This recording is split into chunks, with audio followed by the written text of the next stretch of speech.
राष्ट्रपति द्रौपदी मुर्मू 2 दिवसीय छत्तीसगढ़ दौरे पर हैं। यहाँ वे कई कार्यक्रमों में हिस्सा लेंगी। पहले दिन राष्ट्रपति द्रौपदी मुर्मू रायपुर एम्स के दीक्षांत समारोह में शामिल हुई, जहां उन्होंने छात्राओं को संबोधित किया। दीक्षांत समारोह कार्यक्रम में राष्ट्रपति के साथ सीएम विष्णुदेव साय समेत कई पदाधिकारी शामिल हुए। वर्ष 2012 में स्थापित इस संस्थान ने अपनी कुछ वर्षों की यात्रा में ही बहुत प्रतिष्ठा अर्जित की है। इसके लिए इस संस्थान से जुड़े सभी लोगों को मैं बहुत बहुत सराहना करती हूँ। मुझे बताया गया है कि चिकित्सा एवं लोक कल्याण के लिए एम्स रायपुर द्वारा कई कार्य किया जा रहा है। यह संस्थान राष्ट्रीय एवं अंतर्राष्ट्रीय सहयोग के साथ कुपोषण का उन्मूलन करने के लिए कार्य कर रहा है। यहाँ के सिकल सेल क्लिनिक में मरीजों को इलाज प्रदान किया जाता है। सिकल सेल मरीजों की पहचान के लिए जागरूकता शिविर भी आयोजित किए जाते हैं।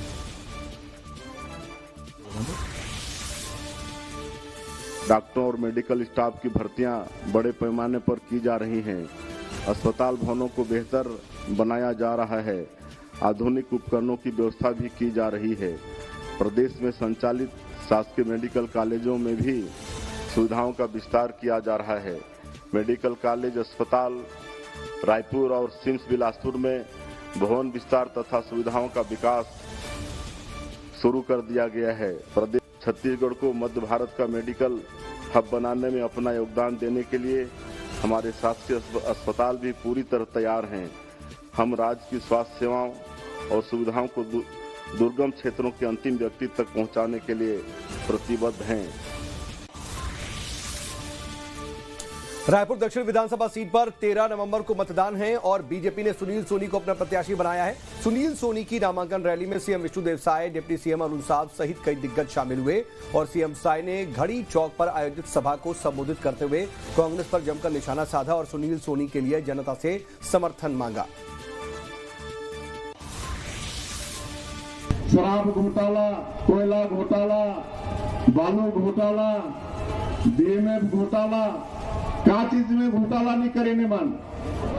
कोई भी काम में मतलब पैसा दिखत रही से और इसलिए 5 साल में छत्तीसगढ़ की जनता कांग्रेस ला उखाड़ के फेंक दी।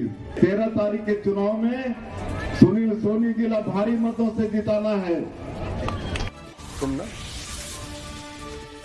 बुधनी से भारतीय जनता पार्टी के प्रत्याशी ने अपना नामांकन फॉर्म भर दिया है। भारतीय जनता पार्टी उम्मीदवार रमाकांत भार्गव ने पर्चा दाखिल किया, जिसमें प्रदेश के मुख्यमंत्री डॉक्टर मोहन यादव, प्रदेश के पूर्व सीएम और केंद्रीय कृषि मंत्री शिवराज सिंह चौहान समेत कई दिग्गज नेता मौजूद रहे। बुधनी का उपचुनाव जैसे जैसे पास आ रहा है वैसे वैसे सियासी पारा भी गरमाने लगा है। पूर्व सीएम और केंद्रीय मंत्री शिवराज सिंह चौहान के बेटे कार्तिकेय चौहान के एक बयान ने पूरे सियासी गलियारे में हलचल मचा दी है। कार्तिकेय ने कांग्रेस पर निशाना साधते हुए कहा कि बुधनी विधानसभा में अगर कांग्रेस का प्रत्याशी जीत गया तो एक भी ईंट नहीं लगेगी।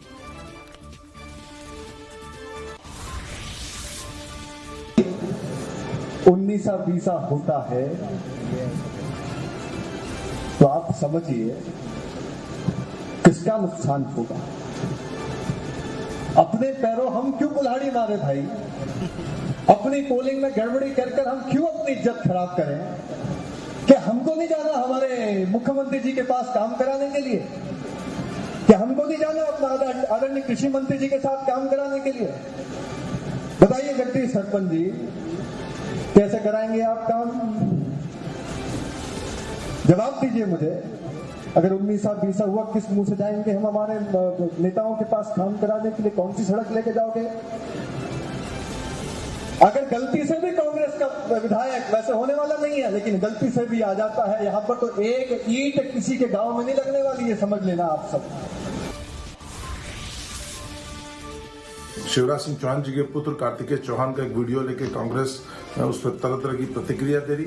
तो हमारा मानना है कि कहीं भी कुछ कार्तिकेय चौहान ने इस तरह का कोई भी बयान कोई गलत नहीं कहा है। पार्टी की आंतरिक बैठक है।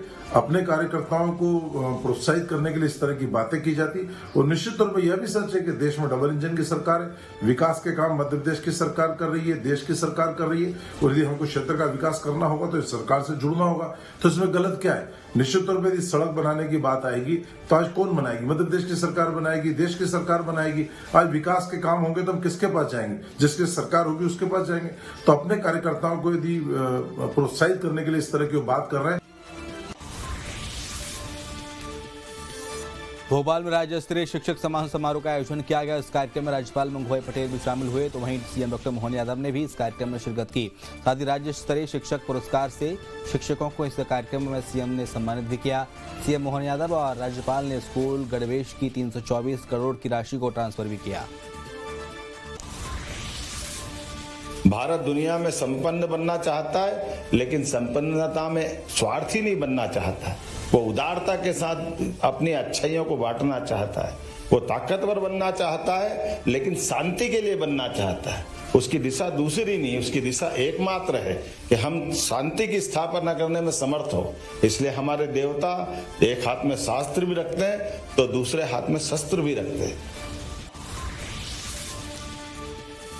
29 अक्टूबर को जगदलपुर को पीएम मोदी बड़ी सौगात देने वाले हैं। पीएम मोदी यहां सुपर स्पेशलिटी अस्पताल का वर्चुअली लोकार्पण करेंगे। जगदलपुर में लोकार्पण की तैयारी शुरू कर दी गई है। जानकारी के मुताबिक पीएम वीडियो कॉन्फ्रेंसिंग के जरिए लोकार्पण करेंगे और 10 मंजिला अस्पताल बस्तर संभाग का सबसे बड़ा और एकमात्र सुपर स्पेशलिटी हॉस्पिटल होगा। बस्तर में स्वास्थ्य सेवाओं के दुरुस्त रहने और इसके बढ़ाने की बहुत ज़्यादा आवश्यकता है, क्योंकि पूरे बस्तर संभाग का जो लोड है स्वास्थ्य सेवाओं से संबंध में वो जगदलपुर के ऊपर सबसे ज़्यादा होता है। और मेकाज यहाँ पे है, उसके साथ साथ में अगर ये हॉस्पिटल हो जाएगा तो इससे सेवाएं और बढ़ेगी और ज़्यादा से ज़्यादा लोगों को लाभ मिलेगा। यहाँ के लिए अलग स्टाफ हो, यहाँ का अलग अलग डॉक्टर हो यहाँ के, और वहाँ के अलग हो, तो हम ज़्यादा से ज़्यादा लोगों को इस स्वास्थ्य सुविधाओं का लाभ पहुँचा पाएंगे। सरकार को चाहिए कि जल्द से जल्द वहाँ के लिए नए अपॉइंटमेंट करें। बाबा सिद्दीकी की हत्या के बाद से नेशनल इन्वेस्टिगेशन एजेंसी यानी कि एनआईए लगातार लॉरेंस बिश्नोई गैंग पर शिकंजा कस रही है। एनआईए ने लॉरेंस के भाई अनमोल बिश्नोई पर 10 लाख रुपए का नाम घोषित किया है। अनमोल पर बाबा सिद्दीकी की हत्या के साथ साथ सलमान खान के घर पर फायरिंग में शामिल होने का आरोप है। अनमोल के खिलाफ एनआईए की तरफ से 2 मामलों में चार्जशीट दाखिल हो चुकी है। दोनों मामले 2022 में दर्ज किए गए थे। भारत चीन के बीच सीमा पर पिछले 4 साल से चल रहा तनाव अब धीरे धीरे खत्म होने की ओर बढ़ रहा है। 2 दिन पहले ही रूस के कजान में पीएम नरेंद्र मोदी और चीन के राष्ट्रपति शी जिनपिंग के बीच ब्रिक्स समिट से इतर द्विपक्षीय बातचीत भी हुई थी। इसका असर भी अब बॉर्डर पर देखने को मिल रहा है। इस दौरान भारत ने आपसी विवादों और मतभेदों को ठीक से सुलझाने पर जोर दिया था। 4 दिन पहले हुए समझौते और मोदी जिनपिंग की मुलाकात के बाद अब पूर्वी लद्दाख में एलएसी पर सेनाओं का डिसएंगेजमेंट यानी कि सैनिकों की वापसी शुरू हो गई है। भारत ने जो बयान दिया है कि अभी कुछ एरियाज में डिसएंगेजमेंट के काम शुरू करने का ब्रॉड एग्रीमेंट हो गया है। उसमें देप्सांग प्लेटो है, वहाँ जो हमारी अंडरस्टैंडिंग एलएसी की उसके 18 किलोमीटर भारत की तरफ आके उसमें भारत को पेट्रोलिंग की इजाजत नहीं थी। अब वो पेट्रोलिंग की इजाजत मिल जाएगी। और ऐसा ही दक्षिण में डेमचौक एरिया में भी बातचीत हो रही है।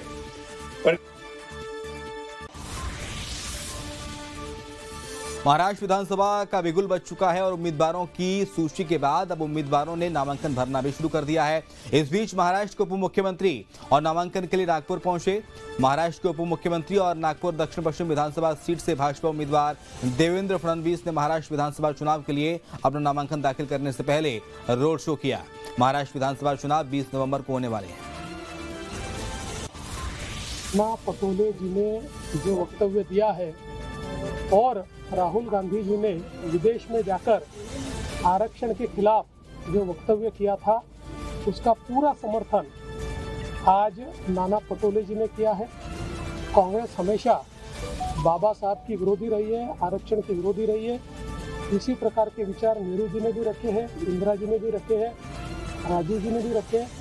अब विदेशों में जाकर राहुल जी भी रख रहे हैं और उनके जो चेले हैं सब सारे वही बात कह रहे हैं। लेकिन मैं आपको बता देना चाहता हूँ कि जब तक भारत का संविधान है और भारत में भाजपा है, आरक्षण को कोई हाथ नहीं लगा पाएगा। महाराष्ट्र के मुख्यमंत्री एकनाथ शिंदे के नेतृत्व वाली शिवसेना विधानसभा चुनाव में हर सीट पर पूरी तैयारी के साथ उतरने की तैयारी कर रही है। पार्टी ने अब वर्ली सीट पर शिवसेना यूबीटी के आदित्य ठाकरे के खिलाफ राज्यसभा सांसद मिलिंद देवड़ा को मैदान में उतारने का फैसला लगभग तय कर लिया है। एकनाथ शिंदे की शिवसेना आदित्य ठाकरे के खिलाफ उम्मीदवार तय करने में जुटी है, जिसके लिए पार्टी ने कल कई नामों पर विचार किया। और 2 दिन है, 3 दिन है, लगभग सभी सीटों पर हमारा चर्चा पूरी हो चुकी है। हमने कहा हमने कुछ उम्मीदवारों का चयन किया है, उसकी घोषणा की है।